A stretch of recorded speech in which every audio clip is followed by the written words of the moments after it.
Welcome to the Illuminate podcast. I'm your host, Sydney Minetto, and I'm so happy you're here. Today, I have a special guest on because it is the month of love. It is February, and so I thought, who better to bring on than my lover, Tyler Minetto. He's very excited about this. He has no idea what I'm going to ask him. I don't. Earlier, he said, do I get a no? Actually, just surprise me. So, am I supposed to be looking at that? The camera? I mean, you can look or at you. I'm pretty. You can look at me.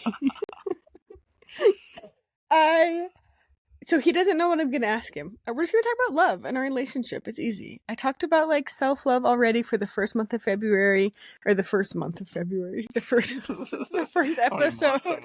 A lot. There's a lot. And then I talked to Jess for the last one about like self-love and pleasure and womanhood and all those things. And now you're up.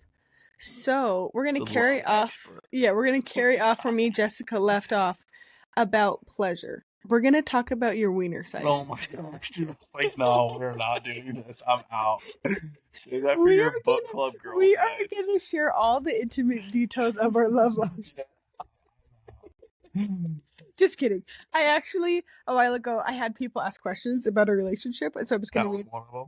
Yeah, people said, how big is his weenie?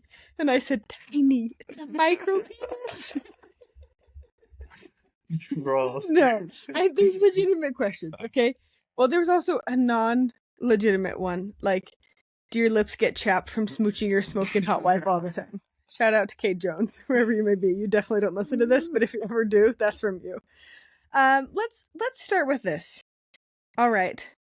How many pairs of golf shoes do you own? Oh my gosh. What is this? Is this a setup? No, this is a real podcast? This is a legitimate question. Is this a setup? So, Tyler loves golf. I actually shared this. Anyone that's watching this, I'm definitely in my jammies. I'm definitely in my sweats right now, but my hair's done, so that's nice.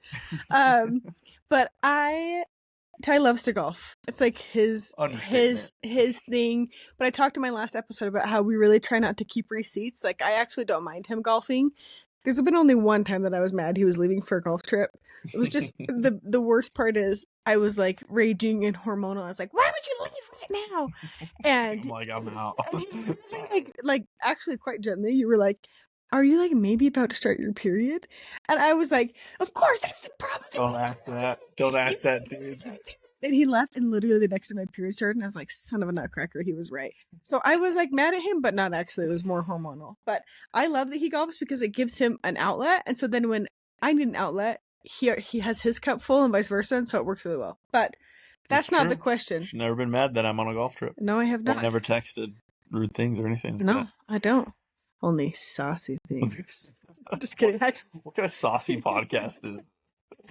No, the real question is, how many pairs of golf shoes do you own? We're starting easy, babe. I don't know. Like, what do you think? 20-ish? No, 40. 40? Oh no, the light just fell down. Please hold. I'll cut this out. Just have to stick it on. I don't know why it's been falling down. It's like a little thing on the back that I put down, but I think I need a different one. All right. So how many do I own? Yeah, you just said 25. There's no way. It's at least 40. I don't know. You buy almost a new pair of golf shoes per month. Yeah, but hold on. A lot of the golf shoes, like the Air Maxes and stuff, I wear them as regular shoes. So technically, you only have 60. No, I don't. I definitely have way more golf shoes than regular shoes. You do. Sure. And more than the average human. Oh, for sure. Yeah. We're going to count. I just had a stroke. We're going to count. There's a lot of golf shoes I haven't even worn on the golf course either. Yeah. Because they're just sitting in a box? No, I have found more than one box with a pair of golf shoes when we were leaving Texas. Yes. And no, I think you found 2 boxes of brand new ones in your office. Yeah, I didn't even know it's a Christmas again. I was like, what is this? And opened up. It was a brand new pair of golf shoes I'd never worn. This is like me with Amazon packages. Except mine's not as exciting as shoes. It's like stuff for projects around the house. I'm like, oh, these lights I was going to install. All right, easy one. Am I talking too loud or is it good? You always talk loud. It's just who you are. I did not. Don't. Okay. All right. How did we meet? Tinder. No, we didn't. The Tinder swindler. It's what you are. No, it's fine if people met on Tinder, but that's not our story.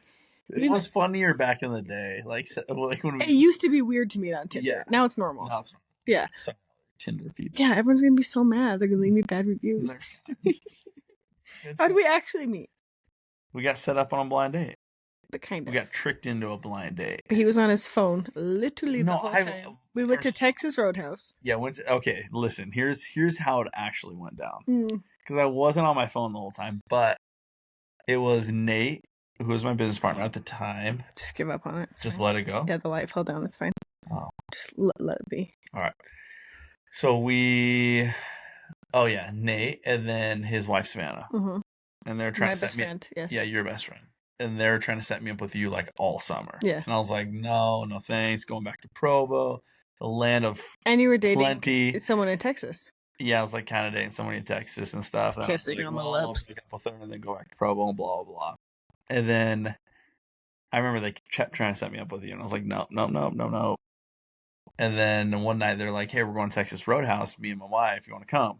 And I had just driven down to visit them from Dallas. Like 3 hours away. And I had no idea, though. I thought it was just going to be a third wheel with them. And I was like, down for it. I was like, sweet, Texas Roadhouse. Love Texas Roadhouse. I love me some fried peanuts. Nobody, what? Isn't that Cracker Barrel? No. Texas Roadhouse. They have them in like the lobby. The corner has like a big bucket of nuts and you get to eat them. That's Texas Roadhouse. And you Roadhouse? throw them on the ground? On the ground? Yes. I thought it was a classier establishment than that. No. I thought it was Cracker. Obviously haven't been there in a while. Cracker Barrel doesn't have peanuts. I think you're getting confused because there's a barrel in the name and it's a barrel of nuts. Maybe Cracker Barrel with like throwing peanuts on the ground. No, it's classy Texas Roadhouse. It's elegant. It's elegant Texas Roadhouse. 4 stars. Now it's 2. 2. Anyway, long story short, I said, yeah, let's roll. I'm going to Texas Roadhouse. And then I got in the car because they picked me up and you were sitting there. And there I was. Blind date. Well, and didn't they literally say trick date or something like that? Yeah, he was like surprise double date or something. Yeah. But the best part is he had walked out of his apartment. So like, hey, my buddy's gonna come, and he walked out, and I was like, oh my gosh, your buddy's handsome. Like he's good looking. And then the very first thing I ever told Tyler was that he smelled good because he got in the car and I was like, oh, you smell good. I remember what you were wearing. Jean on jean. Natural fragrance. No, you were wearing, not the cologne. I don't remember what you were wearing, but you were wearing jean on jean with a white shirt underneath. Yeah. But you did smell really good. And now that you've been married to me, you know that me complimenting your smell early on, that was a good sign. Well, that's true. What's to come because I'm very worried about smells. Okay, this is a good one too. How did you know I was the one? Is there such thing as the one? Dude, yeah, I think that's false, but I think we've made each other the one. Yeah, I don't think that's like a real. Well, I mean, it could be a real for people. Like people can know right off the bat, I guess. Like, but I don't know. Like, when did you know?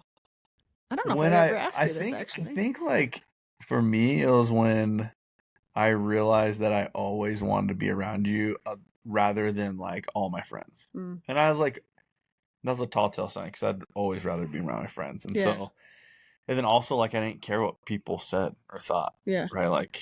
Because there was a couple people that said, don't marry her. This is a true story. Yeah. It's fine. I had some red flags. I like your number one fan. It's fine. I had been married before, and so as a divorcee, I think that scared a lot of people. They're like, oh my gosh, she's going to have baggage, which I did for sure, but it's fine. You got baggage. Yeah, but it worked out. You're not allowed to yawn. You cannot even yawn. It is 9:00 p.m., which is for sure. Tyler's bedtime, for sure. I feel like, too, for both of us, it was just like this mutual understanding. Like there was just an ease to it, to our relationship, where we weren't sick of each other. Like I'll never forget, we road tripped. You were helping me move back from Texas to Utah. Like you'd extended your flight a few times and you were helping me like load up because I was in the process of moving back. And we stopped at your buddy's house in Colorado. And I remember we like had just been in the car for 20 something hours. And then we sat there and we were just talking some more. Oh, yeah, we're just like snuggled up talking. And I remember being like, I still like him. Yeah. Like I still want to be with him even after all that time together, instead of being like, oh my gosh, I need a break. Like I just need a minute, which had happened in relationships. I was like, oh, I still want to be with him. Yeah. That was a good indicator. Okay. Oh, what are your favorite things about me? This is real on the phone. I'm not just making things up. I was fishing for compliments. I'm like, tell me how beautiful I am. That's weird. They want you to tell me that. What are my favorite things about you? Yeah. Well, I think one is that you are. I think I said this in a recent Instagram story I posted about you. Yeah. Is that you are like you strive so hard to be authentically you, like your authentic self, which Thanks. I appreciate. Thanks. Like you, and I know you've worked really hard on that, obviously. Yeah. But like you want to be who you are. Yeah. No matter what. Thanks. Which I love. I think that's awesome. Thanks. My other favorite thing is you have a way to truly love and see people for who they are. Oh, thanks. Which is true. Like that, there's like some C.S. Lewis quote about like, if you were to like, if you only could see people as like the god or goddesses that they truly are, like it's something like that. Yeah. Like you never have problems with people or whatever. And like, I actually feel like you do that. Like you see people and you're like, you see the good in them right away, which I think most people like judge and don't see that right away. So thanks. Yeah. I am C.S. Lewis. You are C.S. Lewis. Thanks, babe. Yeah. So now the follow-up question to that one was, what is your biggest pet peeve that I do? My biggest. Right, laughing at so many. No, there's one. Well, there's one specific. It's the old eyelash and contacts saga, where all you ladies who wear fake eyelashes, when you take them out, I don't even know how the process works. All I know is that I find eyelashes literally everywhere. Well, they're in segments, so it's hard. Like, it's not kind of just like taking off a big, like, it's just like, you know, a little segment at a time. Yeah, but she's got like ADD or something, because she like takes them out and puts it, like, I find them everywhere. I like, for sure have ADD. They'll like be on my pillow. They'll be on like golf clubs. Like golf clubs. Like, and then now it's contacts. She switched to the everyday contacts. That's true. And then so she'll like take one out and put it somewhere, and then she'll get distracted like squirrel, and then go do something, and then when contacts dry to like hard surfaces, they get crusty. And they're always on your side. They're always she always does it on my side. It's closer to the door. That's true. That's valid. And I do think it probably is like an ADD thing, because I'll take my contacts out and then I'm so close to the mirror. I'm like, look at my pores. Wow, what's happening there? Oh my gosh, that chin hair. And then I just get so distracted about it that I just forget about the contacts. Yeah. So, bum, bum, bum. What we got? This is a good question. Okay. How have we adapted to connect with each other as we have more kids and more responsibilities? How we adapted to connecting with each other? Yeah. We just went on a podcast. Who? Like a relationship podcast. Oh, me. The only other podcast we've done. We've been on so many podcasts. Which one are you talking about, by the way? Literally only one. And so I'm just going to adjust real quick, because I just don't want that to be loud, but my bum is at a bad angle for the camera. So on the other podcast, they asked us the same thing. Like, how do we keep our love alive in the midst of the chaos of having 4 very small children? Yeah. What do you think? You agree, yeah? Yeah, we do. If we got 4 kids, yes. Love's alive. How do we do it? Yeah. Dude, I don't know. Like, we actually like each other. Like, and I think like we're actual friends too. Yeah, we are. So like, we want to hang out with each other, like when kids are down and stuff, or like we want to go on dates, or like. But how have we cultivated that? I think it's similar to cultivating a friendship. I think that you both put forth an effort. Yeah. I think you don't rely on the other person and wait for them to make the effort. Like, you have to first put the effort forth, and then they also have to put the effort forth. Like, I'm not just sitting being like, I wish you'd ask me about my day. Yeah. So I think we're both pretty, well, especially in recent years, we've both done a lot of work to not be in like a victimhood place, like a victim mentality. And I feel like that's helped us become friends, because rather than me sitting there being like, oh my gosh, I wish you would just ask me about this, I just choose to ask you, and then you then reciprocate. Yeah. So I feel like it's just like any friendship. We both just try to make an effort. Yeah. Yeah. And I think we talk to each other about the hard stuff too. I think that's a big one too. Yeah, we talk about everything. Yeah. Like, it's interesting to me when I have, girls talk, right? Like at girls' nights and stuff, and people will share like, oh, I'm going through this hard thing, or I have this that's weighing on me. But like they'll show that they don't necessarily share it with their husband, and you're like one of the first people that I share it with because I trust your opinion and I value your opinion. And so I think that's part of it. Like even the hard conversations, like there's been a lot lately as we've both been like navigating a lot of changes, even in this move that we made cross country, like with all these different things, there's been some big stuff going on. And I feel like we both have still chosen to talk to each other about it, even when it's been hard. And I feel like that has helped cultivate it. Mm-hmm. But yeah, and then dates. Like dates. On an easy answer. Yeah, I feel like too. Finding time for intimacy without phones and technology. Yeah, we do. Yeah. Intimacy like connection, and then intimacy like physical intimacy too. Mm-hmm. Yeah. I try not to like... With the tiny ween. Tiny ween. Just because we talked about that at the beginning. Just kidding. It's not tiny. Stop. Like, just stop. We don't even need to like...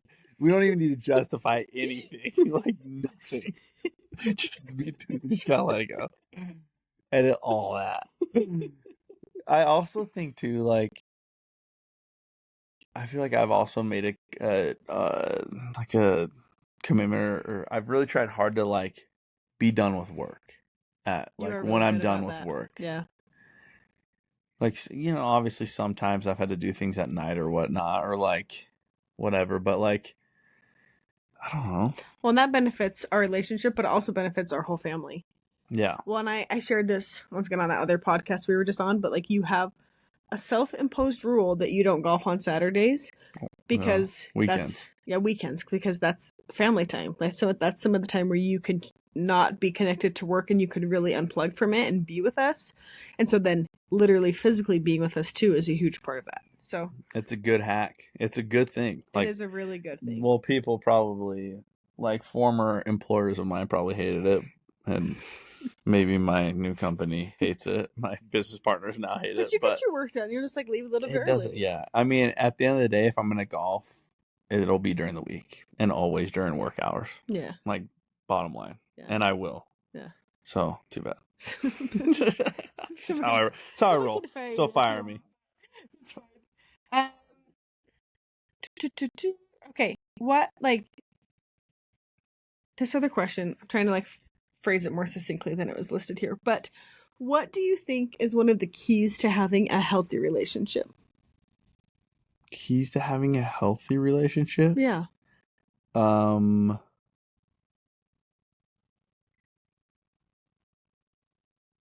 think like, well, two things. One, I think you've got to be that person's biggest support and cheerleader, and vice versa. It's not just the woman's job, it's the man's job as well. How do you do that? How do I do that for you? How does someone do that? Because like I feel like that's a phrase you hear, but how do you make that an actionable thing? How do you cheerlead your person? Well, first you got to understand what they want to do, right? Like, you know, besides being a mom or whatever they're doing, like what else are they interested in? What else do they want to do as a passion or as a business or whatever, right? As a hobby. Yeah. And then support them in it. Like, get them gifts of that kind of stuff, right? Or like, you know, that support that or encourage that. And if they change their mind, great. Then pivot to support whatever the next thing is, right? So I think don't pigeonhole them. No, in some ways is what it sounds like you're saying. Like don't try to make them what you want them to be. Like let them be who they truly want to be. Know what I mean? Mic drop, as they say. Wow. That was good. Well, and that's another thing that you are really good about is like we are not the same people as when we got married. Like as individually, our relationship is not the same. I feel like it's getting better. It's getting stronger. Mm-hmm. Like I look back and like we always had love and we always cared for each other. We always had a friendship, but like I think that's part of a natural evolution of a relationship is that you do get closer if you're making a conscious choice to, right? But I also feel like as we both have changed and grown and done these different things, you do so well what you just said. Like you support me with what it is. Like it's like, okay, I want to try doing sugar cookies, and you're like, perfect, I'll help get you like the little gadgets that make you pretty. I forgot about the sugar cookie you run. Oh, and the cake one. I do so love baking. Shout out Cake About Corny. Please sponsor me. You're very good about giving gifts you listen, you pay attention. So I actually had someone say the other day, they're like, Tyler must be a really good gift giver. And I was like, he is a really good gift giver because you pay attention to the things that are important to me. And then you gift things for that, which to me is a way that shows you support me without you being like, hey, I support you in this. Because sometimes the words, like, it's the actions that mean a lot, right? Words only go so far. Yeah. Well, I think that's huge. Like, letting, like, as a man and as a husband and as a provider and as like the protector or whatever, right, of the house, also allowing your spouse to like spread her wings and go do and fly and be her. Why do you think some men have a hard time with that? I don't know. Well, I think it's... You're now the representative for all men. Yeah. Choose your words wisely. Me and the men behind me. I don't know, man. Like, I have zero idea. I can't speak for any guy. But, like, I know, like, culturally, in religion, or whatever it may be, right? Like, as just from my experience, like, things are taught in a certain way and things are brought up in a certain way that this is how it should be, right? This is what the man does, this is what the woman does. Yeah. Right? And so then there's a lot of like suppression and just stuff that like, you know, like you're told this is your role and this is your role and this is how you should be and this is what you should do and blah blah. So like I don't know, there's probably a lot of that. Yeah. So you're saying still take the time to talk to your wife, ask her needs, and then maybe check your own emotions and feelings about it and realize hers are valid? Yeah. I feel like that's something you do. Yeah. I don't know. I'm trying to like interpret it in a way that's like actual, because I do feel like that's something that you do and you've done really well. So what do you think is the hardest part about marriage? Wait, hold on. One other thing. Yeah. Give it to me. Because here's the thing too. Like, I don't know, like for me, and I think a lot of men are like this, like we have ambitions, like we have goals, we have desires, right? Yeah. And like we want to go do things, we want to achieve things. It's that masculine energy. Yeah. That drive and that push and that kind of like... Yeah. Well, yes. And so like I want you to be behind me and support me and everything, right? Yes. And so then it like, why would it only go one way? Yeah. Right? Why would it only go one way? And it never should.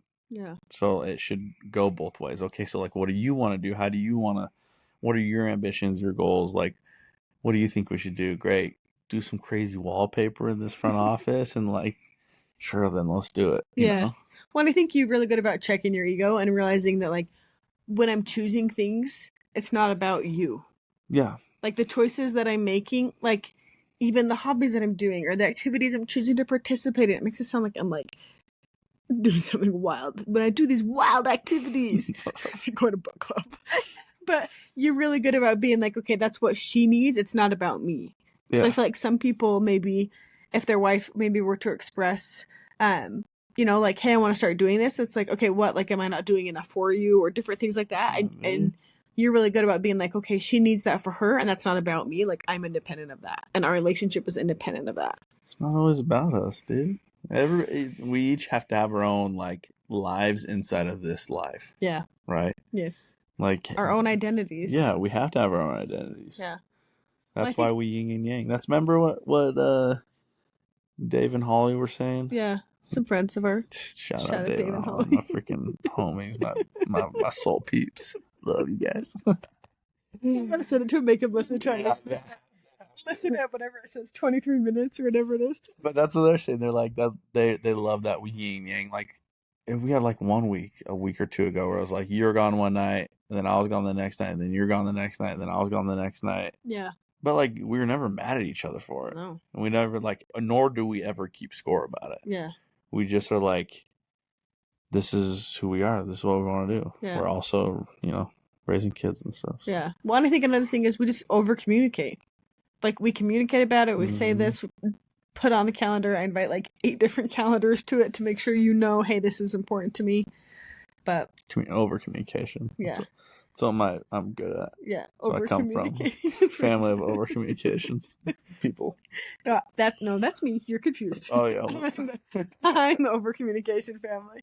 So back to the question before. That was good, babe. I'm glad you added that. what do you think is one of the hardest parts? Not even necessarily about like our specific, although you could share that if you want, but like, what do you feel like is a trap that a lot of married people fall into? A trap? Yes. What's the hardest part? It's a loaded question. Dude, I don't know. You can't cover up your mouth on Oh, the podcast. You have to be heard by the mic.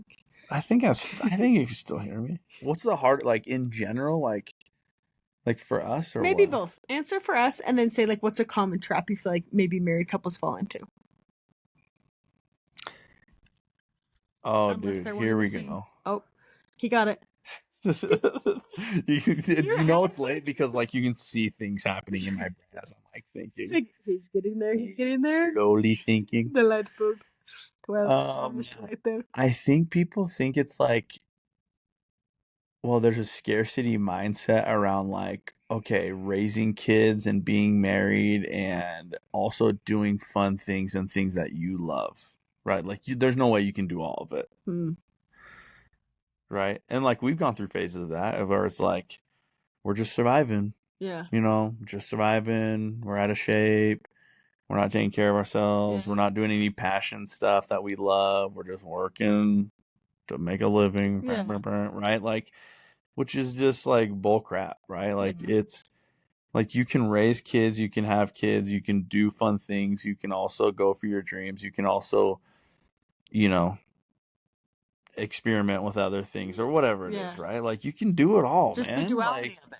Like they can coexist. It can be hard and you can have a lot of your time taken up by small children, but you can also still find time to do the things you love. Yeah.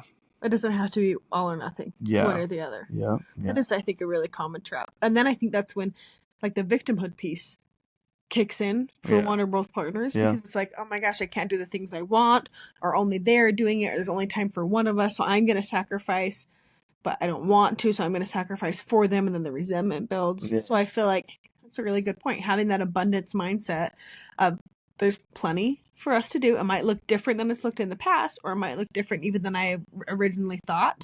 Like let's use golf as an example. Maybe you don't have the time one week, which this has happened. There's been times where you don't have 5 hours to carve out to go golf, but you still find a way to have an abundance mindset. It's like, you know what, I don't have time this week, but I'm gonna at least go to the driving range and hit balls for an hour, or whatever it may be. And I feel like that's some good. I never hit balls anymore. That's so good. I don't have to go to the driving range. I thought you were saying because you never go golf anymore. Well, I don't. Yeah, it's cold here. It is cold. So, what do you think has been one of like the hardest things for us to navigate?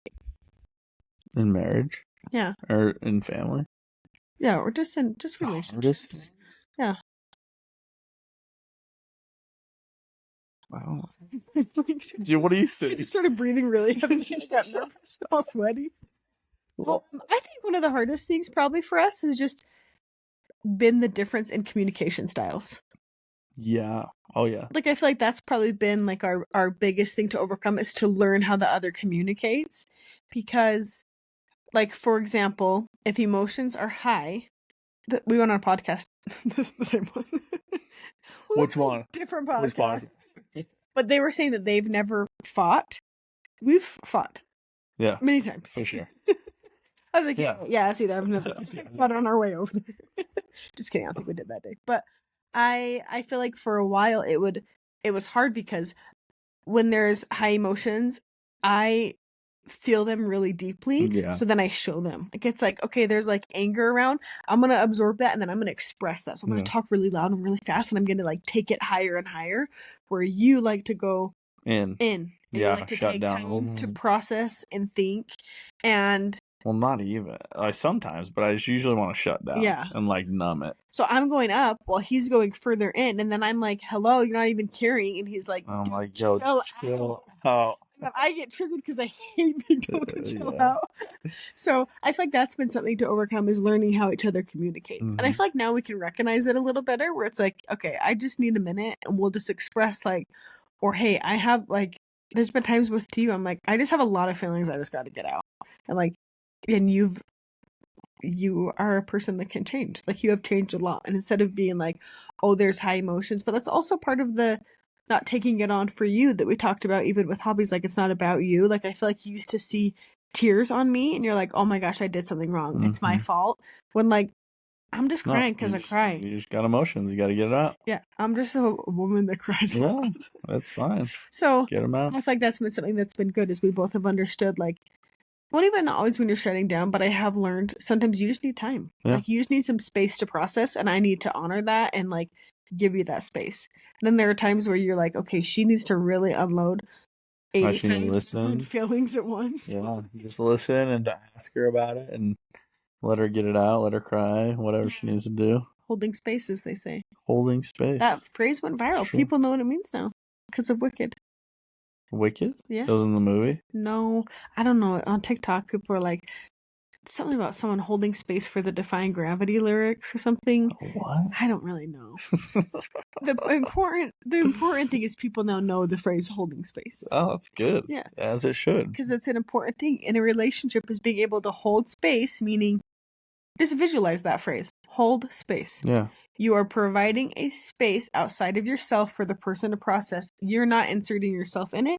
You're not making it about you. Yeah, that's the key is letting them feel it without taking it on. Yeah. You can have empathy without absorption. And that is like a really key part. I think especially as a lot of women, we take others' feelings on and make it like our fault, or they feel like our own feelings. And it's like, no, I can hold space for you and realize like you're having some anger or some frustration and it's not about me. Like it's about you, and I just need to like let you feel it. Yeah. Which is hard because sometimes I'm like, don't be angry. And you're like, wait, like I get to have feelings too. I'm like, oh yeah, that's right. Yeah. Or like when you're crying and I'm like, yeah, now it's just like she needs to cry or she needs to talk about things. Yeah. And it's not about me. Yeah. That's the biggest thing, is just let that person be in that moment and feel whatever they need to feel and remove yourself from it. Like, it's not about you. That is good. Okay, here's a question I just thought of. Where's the other question? Well, one of them was about, do you like kissing me on the lips? Well, this one's about a faith journey. That seems like a whole separate podcast episode. It's not. Yeah, it's 9:00 at night. It's too late. Why is your clock saying 9:15 and it's 9:02? Oh, I don't know. My laptop's off? Weird. How many shoes? Oh, how do we keep our love alive daily? That's similar to the other one. Okay, I got a question for you. That's a good one, though. Oh, you want to answer? How do you keep your love alive? Listen to this. This is what I just thought of. He's about to drop some knowledge. No. So, like, you want to keep the love alive, like, you have to be alive, right? Like, that's how it starts. No, seriously, though. No, that's good. Because, like, what I was thinking... I'm like, that's like a... That was good. Thanks. Say that again. I don't know. But, like, so here's the thought behind that. And we've both seen this. When we both aren't living, like, when we're just, like, getting through life, we're not taking care of ourselves, we're not growing, and not being true to ourselves, then, like, it dies. Like, because we're dying. Like, we're not living, right? So, like, how do you keep your love alive? Like, just go live. Like, go be alive. Yeah. And your love will get better. Yeah. Like, you want the fastest way to having, like, better intimacy is freaking go take care of your own body. Yeah. Right? I'm not saying that I'm, like, ripped or anything by any means. Oh, thanks. But, like, when you take care of yourself, they get better, right? When you're nurturing yourself. Exactly. All of the ways. All of the ways, yeah. So I feel like sometimes people would perceive that as selfishness. What you just said. Like, go out, because you were kind of like, go out and live your life, and then your love will get better. Yeah. Well, they probably perceive it as selfishness because they're not doing it themselves and not experiencing it themselves. So they just don't understand or haven't felt it yet. So how do you balance that? How do you balance taking care of me while taking care of you? Well, I mean, it looks different for everybody, right? Like, there's a reason why I get up when I get up. And it's not because I'm, like, trying to be this, like, oh, I get up at 4:30 or 4:45 or 5 a.m. You know, like, it's not like I don't do it because of that. I do it because I know that that's what makes me feel better, and I can perform better for my family, for you, for work, and for everything else, right? And so, like, I sacrifice those 2 hours in the morning for that. And then, yeah. And then, Like, I know I don't have to go work out, like, during the day or after work or anything, right? Or after the kids go down. Yeah. Like, I can dedicate Or that to the even in the family. morning when they're like getting out the door, or Yeah. we're just like up having a slow morning at home or breakfast. Like, Yeah. you're there. You're physically there, at least for some of the times, for a little bit when you can be. Yeah. And then you go do it, you know, after the kids go, a couple of kids go to school or whatever, or you take them with you to the gym. Like, Yeah. it just, I don't know, just figure it out. I love that. I actually feel like that's more profound than you realize. That to keep your love alive daily, you have to be living. You have to be alive. You have to be nourishing yourself. When you put that on a plaque. Deep dog, dude. That is. Tweet it out to your Twitters. Tweet. Just tap my phone. I don't even have a Twitter. So what do you feel like? This is another thing. I have actually had multiple friends ask me this, so I'd like to actually ask you it. I have been going through a lot of, sorry, is that a bad position? I've been on a journey for the last few years. Journey, that's a big word. It is a journey, is what I just said. It is a journey. The journey's a journey. No, I've been going through a lot of things. I've been reevaluating my relationship with myself, my relationship with motherhood, my relationship with, religion and God and all these different things. And that's a lot of changes. That's a lot of things to navigate all at once. And I feel like I also shared this on a previous episode. One of my goals for this year is to move out of the place of like the grind of healing, kind of like, it's heavy and it's hard, because there has been that. Like, I've had some heavy stuff to work through, but I'm trying to really go into that place of like, okay, now all of that was for something. It was to live a more full life. It's to embrace more fully. It's to soar. It's to fly. It's to like be more present with the kids and be more playful and be more connected to you. So a long way to ask, how has that been for you? Have there been moments where it's been scary or unsure? Has it been easy to support? Like, especially because I do have lots of women in my community who are like going through a lot of changes, and they don't always have the same support that you have shown. Like, they don't always feel like maybe they can tell their husband some of the doubts they're having or the fears they're having or the traumas that have surfaced that they need to work through. Yeah. How have you done that so well? Oh, wow, that's nice of you. I don't know if I've done it so well, but well, first of all, it's probably hard, right? And it is hard at first, right? For anybody and especially like the other person in the relationship, is because there's a lot of unknowns, right? As soon as things get ruffled or change or whatever, there's like a ton of unknowns. Yeah. And any unknown, if looked at it the incorrect way, or I shouldn't say that. If looked at it a way where you're like, oh, it's so scary and stuff. Oh no, the unknown. Through a fear-based lens. Yeah, if you look at it that way, then absolutely. Then you're like, oh my gosh, like what's gonna happen? Oh no. But if the unknown is like the infinite, right? There's like, and that's exciting, because like what else is out there then? What else could happen?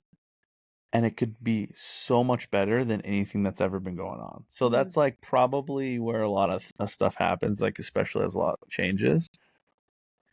And then this thought came to me when you're talking about that, is I had to remember why I actually love you.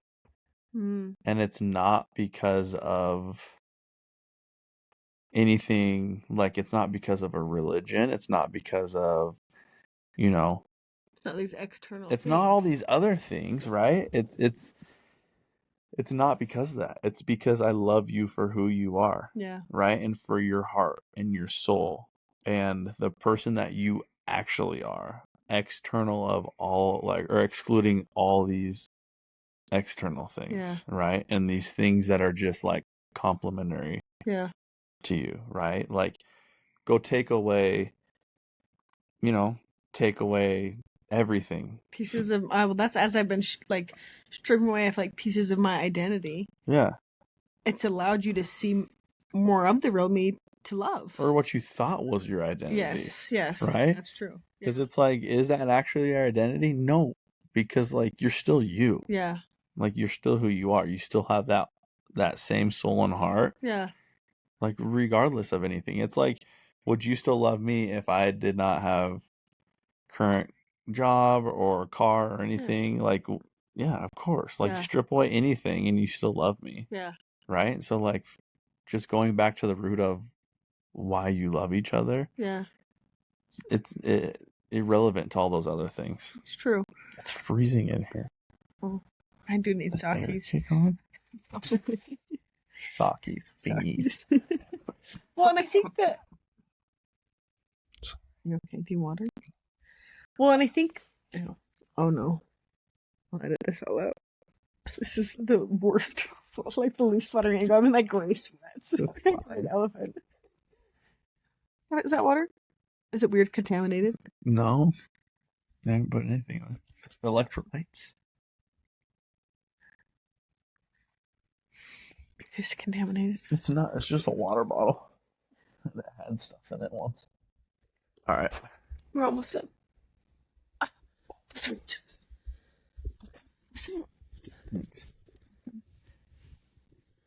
Well, I think that that's a really beautiful thing, but I also think it's something that maybe, like, that may seem out of reach for some people. They're like, I don't, like, if, like, at the times where I was like, I don't know who I am. Like, how does someone navigate if they don't know who they are, letting the other person love them? Wait, what? Like, you're like, oh yeah, I just still loved you for you. But I feel like some women, especially like postpartum or navigating motherhood or navigating these other things. I said motherhood. Motherhood. That they don't, like, they feel like they lose themselves. A woman. Yes. Yeah. Like, that's something that's very common in womanhood and motherhood. It's I've lost myself. But you're saying you still love me even as I was navigating all of that because you saw me. Oh, yeah. How could someone do that if they don't know who they are? Does that make sense? Like, how could you still love yourself if you don't know who you are? How did you love me? Because there have been times... Even if you didn't know who you are. Yes, that's a better way to phrase it. Wow, that was... there. It makes so much sense. Like, in my mind, I'm like, oh, I could tell because you're like, yeah. I was like, what? So how'd you love me even in the times that I didn't know who I was? There we go. I don't know. Like, you just do. Like, it's also, like, you've got to remember, like, first of all, you weren't always postpartum. Yeah. So, like, most of our marriage I have been. That's true. yeah, you have been for a while. But, like anything where you're trying to love the person and they're like going through something, they haven't always been that way. Yeah. And there's a reason why you married them, right? And, like, granted, there's some things that, like, should come to an end, obviously. Yes. Like, some marriages don't have to. Yeah. You don't ever have to tolerate abuse or anything. I know this in another podcast episode. I'm like, never ever tolerate it. Leave if you must. It can be good sometimes. Yes. Yeah, for sure. Yeah. Oh, that was loud. That went all the way to yellow. Sorry. But, like, I don't know. Like, you also have to choose. Like, you just make a choice and go. Yeah. Right? Like, especially if you know what's good. It's like when we got married, right? Like, you know, even though people said no, or like, be careful, not no, but like, be careful. On your side versus my side, they were like, marry him right now. Don't let him get away. Go, go, go, go, go. Or just like anything, right? Like, I remember even before we moved out here and I bought in the business, like you remember, you know, I consult with people who have been in business a lot of years. And multiple of them were like, I wouldn't do it. And they're like 15 years older than us, like, anyway, and they're like, no, like, I wouldn't do this. And I was like, great, I'm still doing it. Thank you for your feedback. Right for us. Yeah. And so it's the same thing. Like, when it's the same thing how you do it for me and I do it for you when we're going through crap. It's like, listen, this is a temporary of how you are or what's going on in your life. Like, it'll pass. And so we love you through it. Yeah. Well, I literally just did a reel about this today, that choosing to marry you was just the first step. Yeah. Like, it is the conscious choice to choose each other every day. And I was sharing how we do sometimes say that literal phrase, like, especially as we're navigating changes and going through things, and even like career changes, when you feel the stress of that, or even in like motherhood, or before traveling with children on an airplane or whatever it may be, just making sure to tell your person, like, hey, I still choose you. Mm-hmm. Like, the verbal check-in can be really helpful to be like, hey, I still love you. We're good, even as I'm navigating this. Mm-hmm. And even sometimes before, like, I express big feelings. We were talking about that. there's times where I will tell you, I'm like, hey, just so you know, I love you. This has nothing to do with you. Yeah. I just need to say all of this. Yep. So I feel like that choice to choose in every single day is what makes it work. That's good. Do you have any more wisdom, babe? That's good. It's your bedtime. You're about to fall asleep. Oh, well, thanks for coming on to the Illuminate podcast. My only goal with this podcast is to spread more love and light. And I know that a big part of that is relationships. We all have relationships, maybe, you know, with a spouse, a partner, a relative, family, friends. And so the nuggets we're trying to share are just to help illuminate your life and relationships more, to spread more light and goodness because we all need it. So thanks so much for tuning in. Thanks to my handsome husband. I'm proud of you. This is awesome. Interrupted my closing spiel. Good, I'm glad. Thanks, babe. So thanks for being here, and I can't wait to hear what you think. Don't forget to like, rate, or review this podcast. It helps me grow and reach more women. I just had a stroke again. And reach more women who need it. So thanks so much.